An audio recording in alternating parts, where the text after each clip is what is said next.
I guess we are live, huh? Now we are. Okay, welcome back to Something Out There. Yes, it's been so long, but we've been quite busy, haven't we? We're actually on Mt.Shasta. Not actually on the mountain, but in the shadow of the mountain with some good friends. We're just at the Truth Seekers Conference here, and we'll introduce people. Who we have here, Val? Sarah Adams and Gerald O'Donnell. And friends. Allyn Orwig. Dave. Liv. So this conference was just about how to go deeper into the truth of who we are, and it was a very cohesive group here, and we want to just comment on some of the subjects that were raised and how we can all be part of this great community. What were your impressions of the conference, Val? Well, it's very heart-based, heart-centered, and it's very unusual to have so many people come together and kind of be all aligned.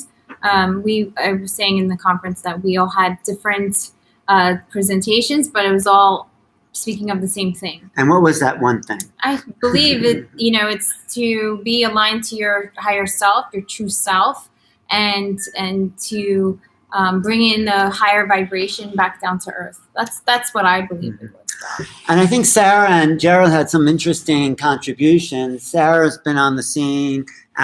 Tell us, Sarah, go ahead. Talk about what you covered and what were you going to say? So I work with multidimensionality, which is a quite interesting thing because it's about merging your soul and becoming one again, sort of working on all those inner things like the organs, the stagnant energy. Yeah. And what do you want people to know about that, though? Ooh. So I believe a lot of people, they're walking around and they're robotic. They're not truly merged into into themselves. So their soul is kind of on the side of them, it's around them, but it's not one with them. And what this creates is that they're not coming from their true authentic self. And this is a problem. This is the problem we have with society, and this is why we have psychopaths and we have all the issues we have with society. Mm-hmm. When you merge your soul in by clearing out the stagnant energy, blockages, emotional energy, blockages in your body, you can then merge your soul in and become one and become truly whole within yourself. And it was sort of the subject of your talk too, Gerald, right? Yeah, my talk was about basically, and I gave also personal experiences which have been lasting for a number of decades, about how to reconnect to the unity point. People call it the one, but people will call it the creator himself, itself. And basically it's in a practical way, we're teaching, we did a meditation whereby you get to a point where you bring all your programs, because we are the product of our programs, background and so on and so forth. We accumulate a lot of programs through life, just to be able to ascend in vibration and in realities up to a point where you are yourself still at a level that has zero programs. They can literally get deprogrammed immediately and then accept programs that you want to operate with. How do we get there? By climbing in not only vibration, but climbing in consciousness, and by opening your heart, because those levels are by far more unified. And the basis of unity is the heart. That's why when you feel towards each other, you feel more like one and like oneness. So when you climb into that level, and then you feel, because you will feel the love energy, the pure love energy, unconditionally so, and you become part of it because you merge with it. Nothing sticks to you. So you can rebirth yourself. It's not a second birthing. You can have birthing every day. Are you at that level, you think? When I need to do this, yes. Absolutely. Using your heart energy to rebirth yourself energetically and literally heal your entire energetic body. And I do that quite a lot. So when I feel that, I've had stagnant emotions, or I have had sadness, or even at times depression, I would go back to my heart center and use that to light myself up and rebirth myself like a phoenix. What do you say about that, Val? I think a lot of people have a problem with finding their heart these days, and they don't. A lot of people have heart blocks, and that's where all disease or all problems are coming from, even including like you were saying, psychosis and all that. Because there's so much in their head and they forgot about everything else. They forgot about actually just loving people and being in love with themselves. So I think that maybe you can explain a little bit how, you know, to get back into that heart space, because I think a lot of people are struggling with that. So each organ, every time you've had trauma, every time you've had, you know, anything bad happen to you, whether in past lives or this life, the organ, the energy field holds that, and when you incarnate into the body, that energy imprint goes within the organ. If it's from past lives, so you still have it with you. If it's from this life and you've had trauma as a child or something, that's me. It doesn't matter if you're 30 years old or you're 60 years old. So it stays in all the different organs, and it even stays in our blood cells, it stays in our skin, it stays in our bones. So it's really important to go in and start clearing the emotions. How do on you these clear levels. it? Like, how do you pull it out of your So what I do organ? is I do a lot of visualization meditation, and I'll create a bubble, and I'll visualize pulling out of each organ sadness, depression, negative karma, and it's much more in depth. But I'm trying to go ahead and just go over this quickly. Yeah, of course. And it takes sometimes hours and months to do so. And once you get out all those blockages out of each organ, out of your blood cells, you're then clearing that out, and you're kind of emptying out all the negative stuff, and you're allowing new energy to come into those organs. And you know, each of your organs speaks. So when I work with people, I'll find that somebody, maybe it's not even their heart, it's their liver which is unhappy, and it's got a lot of negative emotions in it, and it's very loud, and it's making them sad or depressed. And once we clear the liver, they reset to their original blueprint. Yeah. So the physical body, people ignore the emotional and also physical. The physical body is connected to our emotional body. And if we allow for the detox to go through and actually continue to the point where we actually could feel the clarity within our own physical body, then we can allow for the emotional body, the spiritual body to clear as well. So it's connected. People think like if they do a spiritual healing that they'll physically heal. It could, but you have to maintain that physical healing as well. It goes hand in hand. Yeah, because the higher being, let's say if you go into the void, which is really the prototype of creation, beyond even the quantic, where everything is already somehow prepared as probabilities, when you're in a total void, whatever thought you're going to have, because this is a level of creativity of thought, but not human thought, pure thought.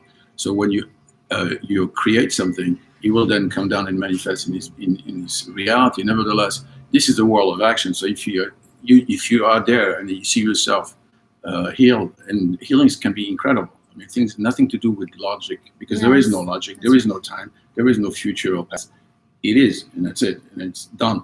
Usually, when I do it, it's done, and I seal it, and then I come down. Seal it. How do you seal it? I seal it in my mind. It's all mine. With light. Because it's stuck with light, yeah, and I seal it. So, and then you come down, you still need to walk. It's a world of action here. So you're still going to have to do your purification. You're still going to have to, carry the water and it's all chop the wood. Chop the wood. Yeah. This is a time that we all are starting to purify. And we're purifying our etheric bodies, our physical bodies, our emotional bodies, our spiritual bodies. It's the whole thing. And you cannot leave one thing out because the other one will collapse. It's about uniting mind, body, and spirit together and functioning as one with all of this. Yeah, I just want to invite a few more people who are sitting in on this conversation into the conversation here. Introduce yourself. Allyn, hi, and we have an etheric blueprint that is divine and perfect, as we all are, but every single thing that we came in with is accessible from this etheric blueprint. And it really, once you are able to tap into it and know if you're missing a limb, you've heard of phantom limb syndrome, where they actually still feel the pain. Well, that limb is still residing in the etheric body. And as a lot of things in our field, and yes, we are all one in this unified field. So it makes sense that we can have these spontaneous healings and tap in, and that it's just important that we all, I think, understand and know that. Right. And Dave, what did you get out of this week, or your own knowledge? Well, basically, you can relate it to the analogy of a cleanse. When you have a cleanse going on, you're uprooting all the toxicity, and it's like Sarah was saying, you have to clear out all the toxicity before you have room to have the good stuff come in. And so I think these are great techniques. This is a great concept to release to the world, and I'm grateful to have been here. Great. Me too. And you And live. furthermore, that whole cleansing process is going to allow you to connect back with yourself. Yes. And that is the big problem with each of us as individuals and across the world, is this disconnection, this sense of separation, which we're all suffering. So the more we can cleanse, or whatever is needed to get back to connecting with ourselves, we can then connect more with the greater consciousness, all, source, whatever. So, yeah. Right. Well, this, I just want to say, is the kind of teachings of the new paradigm, the new world that we're building together. That's why we've all come together. That's why everyone is watching, because we're building a new society based on new values. What were you going to say, Sarah? Going back to what she was saying, and that's the problem with the world, and that's why people aren't truly connecting, whether it's in families, whether it's in relationships, or even friends, or to others. It's because they're coming from all of the trauma, all of the layers, not their true hearts and not their true selves. And this is what's creating separation in the world. And we really need to start facing our emotions, clearing our emotions. And, you know, I also believe that the Bible talks a lot about rebirth. So does Christ. I don't think it was, for me, it wasn't a physical rebirth. It was rebirth in your energetic body, all through your organs, your energetic body, and becoming new again, brand new again, just like a beautiful child that, you know, doesn't have that hate, that anger, that sadness, all of those negative emotions from all the trauma that they have experienced throughout life. So we can return that to that childlike state once we go ahead and clear all of that out. Right. Yeah, I want to say something, because on a global scale level, and we don't know how far that goes, but at least in this creation, and everybody would agree to that, no matter what the direction of thought is, the level of separation that we are now experiencing in this moment in time is probably unprecedented. Really? Yeah, I thought we're more families are connected. breaking down. Yeah, the direction is back. We are family, so we find ourselves, not by coincidence. And as we meet, our role is to bring back the pendulum to the other side, because the level of separation causes fear. Separation in itself causes fear, or the perception of separation. Loneliness causes fear. Fear causes violence. Violence causes aggression. And then we are in a very serious situation, because everything is aggressing everything else. And people are closing themselves in their heart, which they are yearning to keep it tender, Yes. and yearning. They almost feel ashamed to be empathetic. So And what's they the solution? close their heart. Because I find more people empathetic, don't you? I mean, it's a split, you're saying. There's a There's a definite split, split. but the split is not meant to be a split into a fork where one creation will say in this and the other ones will live. The split is done so that the best, the diamonds are coming out slowly, but they will bring the others too, because our role is to show them that if they want to stop feeling fear and feeling a lack of love in themselves, instead of lashing out or trying to accumulate more material goods, or trying to become more recognized in the world and so forth, and having more power and positions, they're going the wrong way. Because what they are lacking is something that they have to work within themselves. They have to open themselves. That's why I did this exercise. Yeah. And I'm going to repeat it. Yeah. And I think this is really important. Since we are one, everybody talks. It's easy to talk. Oh, you're one, you're here, you reflect, I'm reflecting you. And everybody goes, yes, very well, thank you. I said it's 5 minutes later, they're back at personality against personality. So and one way of overcoming this, which is really a reprogramming of the mind, is so that when we meet somebody, we call them one, which is who he is. There's only one real mind, one real soul, fractalizing itself in many. So as you do this, you call the other one, you recognize and acknowledging him, no matter who he is, where in position he is. It could be at the lowest of the economical scale, the highest of the economical scale. It could have any kind of color, any kind of religion, no religion. You call him one and he calls you back one. It's a recognition. I'm the same, just mirroring. And if you want, you need to make a phone call, you write down, and that is not his name, his nickname. would be what you call. So I'm one, and my nickname is such and such. Right. But that's my nickname. It's Of not course, my we're not. my real name is one. We're not our names. So that would be like the family name would be one. Right. And then you have the subsection of the family where it would be, whatever we decided it to be. And I think that would change the world literally. That's and maybe erase conflicts in the world. You know, you Literally. say it changed the world. It could change the world. I believe it can. It changed the conference. Just right after Gerald spoke and he said that precedence, we all started calling each other one. We were laughing, but at the Yes, right? Yeah. but brought us to our hearts immediately. Because Yes, in laughter and something humorous brings you straight to your heart and creates that oneness immediately. And we were all feeling the oneness immediately. So if it can happen in a small group like this, imagine how it could change the world. Right, and that's why we're doing these broadcasts, to change the world. I'm getting out of the light, back into the light, because we're doing it to create these realities. You see the aura around you? You see my aura. Yes, That's you part are of being one. one there. Well, we're the mountain calls, right? So we are broadcasting this from Mt.Shasta, California, Northern California. Beautiful. Beautiful And energy here. it is, Yes. and there's Heading up the And we feel like mountain. a family, the truth is. I think we were Yeah. called to be here. Can I say that at the end of the conference yesterday, when we finished the conference, we all got out, and right on top of the resort where we were giving the conference was a most magnificent rainbow.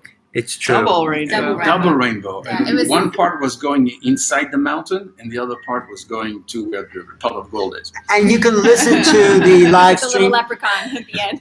There's, I think, downloadable live streams of the conference at truthseekers.com. .com. Right. And thank you, everyone, for being here. Thank you for Thank all you. of us. Yes, For being here. yes. Thanks, guys. Thank you And for I participating. I just want to say it was such an amazing conference. The energy, usually I go to conferences and some of them I feel drained after.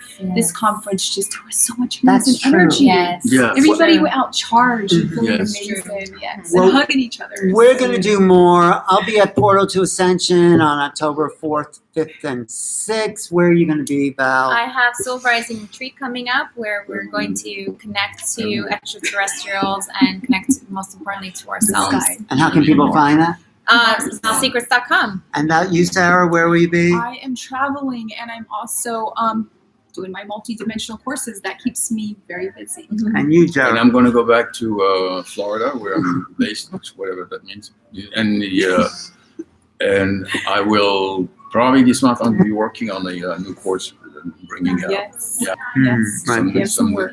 You're work an to do. expert remote viewer and Yeah. more and beyond that. And then a remote influencing that. Right. And And it's much easier than people think. yeah, I And think we're so. doing it anyway. Because we're all connected. We're all connected. And anything coming up for you guys, Liv? Are you out? You're going to be in the outback and Not out back. No, I'll be back in New Zealand. okay. Working on me so I can continue Okay. to do my bit for the world. And Allyn, I'm back in Denver with Sarah, and we have some She's good my stuff team, planned. so, and yes. Dave is bringing Stay heaven and tuned. earth together right there. Yes. Thanks, Dave. Thank you. Anything you wanted to add? I'll actually be going to Soul Rising as well after I go back to LA for a break called work. It's called work. Anyway, Thank you guys. and Thank you. I'll also be on the UFO cruise. Look up UFOcruise.com, October 6th to 13th, along with some amazing experts. We'll try to do these a little bit more often. It's just Yeah. that Al and I have been traveling so much, so we haven't been together. But we'll do more We'll do more. as we meet more Of these amazing, amazing people. Yes. Thanks, guys. Thanks, Thank guys. Everything is amazing. Yes, thank you. Okay, Yeah. We really did. Thank Ooh. you. okay. Okay. All right, let's